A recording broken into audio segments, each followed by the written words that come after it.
not the same. Like, Israel is an oppressive, colonizing force. It was a state that was created on top of an indigenous land that was full of people. And the foundation of Israel was ethnically cleansing that indigenous population. And the continuous growth of Israel is predicated on the continuous ethnic cleansing and expulsion of those people. So, for me, looking at Palestinians who are constantly subjugated, brutalized, humiliated in the West Bank. 3 million Palestinians live under this brutal military occupation that's akin to a fascist military dictatorship. And then in Gaza, of course, you're living under brutal medieval siege where you're occupied militarily by the outside. So for me, looking at millions of people who are denied basic human rights, living under an apartheid system, living under brutal military occupation, to me, that those are victims. Those are victims of policies that are horrific crimes against humanity. There is no both sidesing that issue.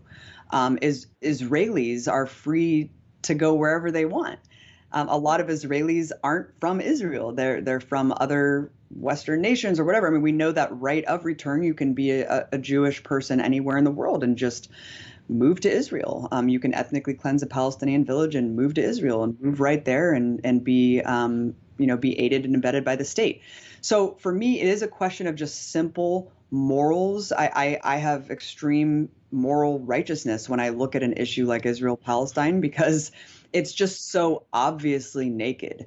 And when we look back, like if we look at something like October 7th and on the Piers Morgan show, and we spent 10 minutes of this so-called debate where he's just basically demanding that I condemn Hamas. And for me, you're getting into a tricky situation where you're being asked to condemn people who are living under an oppressive system. We're not even talking about the atrocities or crimes that were committed on October 7th. I'm just talking about the actual both sidesing of Israel and Hamas. And there's just no comparison whatsoever, Ryan. And when we look back at the Nat Turner slave rebellion hundreds of years ago, no one is asked, is this a moral issue? It's so obvious. It's like, you're not going to condemn the slaves for revolting. You can talk historically about why atrocities were committed or why some things happened the way that they did, but you would never condemn the slaves for breaking out of their shackles.